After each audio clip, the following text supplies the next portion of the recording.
TSPSC ప్రక్షాళనకు రంగం సిద్ధమైంది. TSPSC chairman గా మాజీ డీజీపీ మహేందర్ రెడ్డి పేరును ఖరారు చేసినట్టు తెలుస్తోంది. గవర్నర్ ఆమోదం కోసం ప్రభుత్వం సిఫార్సు చేసింది. ఇప్పటికే టీఎస్పీఎస్సీ ఫైల్ రాజ్ భవన్ కు చేరింది. గవర్నర్ ఆమోద ముద్ర వేయగానే అధికారికంగా ప్రకటించనున్నారు. నిరుద్యోగుల్లో భరోసా కల్పించేలా టీఎస్పీఎస్సీ పాలక మండలిని పగడ్బందీగా ఏర్పాటు చేయాలని సీఎం రేవంత్ రెడ్డి కసరత్తు చేస్తున్నారు. చైర్మన్ తో పాటు 10 మంది సభ్యుల నియామకానికి ప్రభుత్వం దరఖాస్తులు ఆహ్వానించింది. చైర్మన్ పదవి కోసం 50కి పైగా అప్లికేషన్లు, సభ్యుల కోసం 321 దరఖాస్తులు వచ్చాయి. ఇందులో టీఎస్పీఎస్సీ చైర్మన్ గా మాజీ డీజీపీ మహేందర్ రెడ్డి పేరును ఖరారు చేసినట్టు తెలుస్తోంది. తాజా అప్డేట్స్ అందించేందుకు మా ప్రతినిధి కొండల్ సిద్ధంగా ఉన్నారు. కొండల్,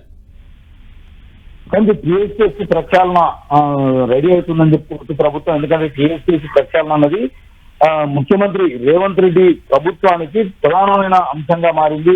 రాష్ట్రంలో ఉన్న 30 లక్షల నిరుద్యోగుల్లో ఒక భరోసా కల్పించే దిశగా ప్రభుత్వం అడుగులేస్తుంది. ఇది చేయాలంటే ప్రధానంగా టీఎస్పీఎస్సీ ప్రక్షాళన అన్నది జరగాలి. అదే టీఎస్పీఎస్సీని యూపీఎస్సీ తరహాలో నిర్వహించాలన్నది ప్రధానంగా సీఎం రేవంత్ రెడ్డి భావన. దీనికి అనుగుణంగానే ఈ దిశగా అడుగు వేస్తున్నారు. ఇప్పుడు టీఎస్పీఎస్సీ చైర్మన్ గా మాజీ డీజీపీ మహేందర్ రెడ్డి నియామకం దాదాపు ఖరారైనట్టుగా తెలుస్తుంది. దీనిపై అధికారికంగా ఉత్తర్వులు రావాల్సింది. ప్రస్తుతం ఫైల్ ను రాజ్భవన్ కు ప్రభుత్వం పంపించింది. గవర్నర్ ఆమోదం ముద్ర పడగానే దీనికి సంబంధించిన అధికారిక ప్రకటన రాబోతుంది. ఇక టీఎస్పీఎస్సీ చైర్మన్ తో పాటు 10 మంది సభ్యులకు సంబంధించిన ఎంపిక కూడా ఒకేసారి పూర్తి చేయాలని ప్రభుత్వం భావిస్తుంది. దీనికోసం పారదర్శకంగా గతంలో రాజకీయ పునరావాస కేంద్రంగా పాలక మండలి ఉందని చెప్పి గతంలో చాలా సార్లు రేవంత్ రెడ్డి ఆరోపించారు. దీనికి అనుగుణంగానే అలా కాకుండా దానికి భిన్నంగా పూర్తి స్థాయిలో పారదర్శకంగా నాణ్యత ప్రమాణాలతో కూడిన పాలక మండలి ఉండాలన్నదే ప్రధానంగా ప్రభుత్వ ఉద్దేశంగా ఉంది. దీనికోసమనే చైర్మన్ తో పాటు 10 మంది సభ్యులకు సంబంధించి వివిధ యూనివర్సిటీల నుంచి ప్రొఫెసర్లు అనుకోండి, స్వతంత్ర సంస్థలకు సంబంధించిన కీలకంగా నిర్వహించిన ప్రతినిధులే అనుకోండి, ఇలా వివిధ రంగాల్లో నిష్ణాతులు దరఖాస్తులు చేస్తున్నారు. దాదాపు చైర్మన్ అండ్ సభ్యుల 10 మంది సభ్యులకు దాదాపు 370 దరఖాస్తులు వచ్చాయి. దీనికి సంబంధించి ట్రైనింగ్ కమిటీ ద్వారా ఒక కసరత్తు కూడా దాదాపు పూర్తయింది.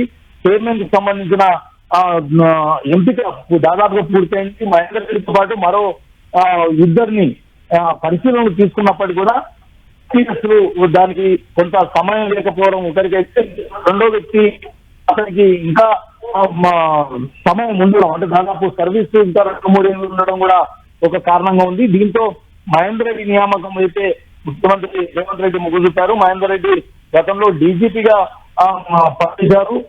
దాంతో పాటు రాష్ట్రానికి సంబంధించిన వ్యక్తి. ఈ ముఖ్యంగా నిరుద్యోగ సమస్యలపై ఆయన పూర్తి స్థాయిలో అవగాహన ఉండడం, వీటన్నింటినీ ఒక కట్టుదిట్టంగా యంత్రాంగంతో ముందుకు తీసుకెళ్లడం, ప్రజల్లో భరోసా కల్పించడం, ముఖ్యంగా నిరుద్యోగుల్లో భరోసా కల్పించే బాధ్యత మహేందర్ రెడ్డి నిర్వర్తిస్తారన్న ఒక నమ్మకంతోనే ప్రభుత్వం మహేందర్ రెడ్డి వైపు మొగ్గు చూపినట్టుగా తెలుస్తుంది. మహేందర్ రెడ్డి పేరు ప్రస్తుతం రాజ్భవన్ కు ఫైల్ వెళ్ళింది. రాజ్భవన్ నుంచి గవర్నర్ పొందాల్సింది. బాగా కొండల్, అంటే తాజా పరిణామాలకు సంబంధించి నిరుద్యోగులకు ఇది ఎటువంటి గుడ్ న్యూస్ గా భావించాలి? ఖచ్చితంగా నిరుద్యోగులకు ఒక గుడ్ న్యూస్ గానే మనం భావించాల్సి ఉంటుంది. ముఖ్యంగా రాష్ట్రంలో నిరుద్యోగులు దాదాపు 30 లక్షల మంది నిరుద్యోగులు ఉన్నారు. ఈ టీఎస్పీఎస్సీ గత ప్రభుత్వ హయాంలో నిర్వహించిన ఏ పరీక్ష కూడా పూర్తి స్థాయిలో నియామకాల వరకు వెళ్ళలేదు. కొన్ని పేపర్ లీకేజీలు అనుకోండి, గ్రూప్ 1, గ్రూప్ 2, గ్రూప్ 3కి సంబంధించిన నిర్వహణ అనుకోండి, వీటన్నింటిలో కూడా చాలా లొసుగులు ఉన్నాయి, కొన్ని అవకతవకలు జరిగాయి.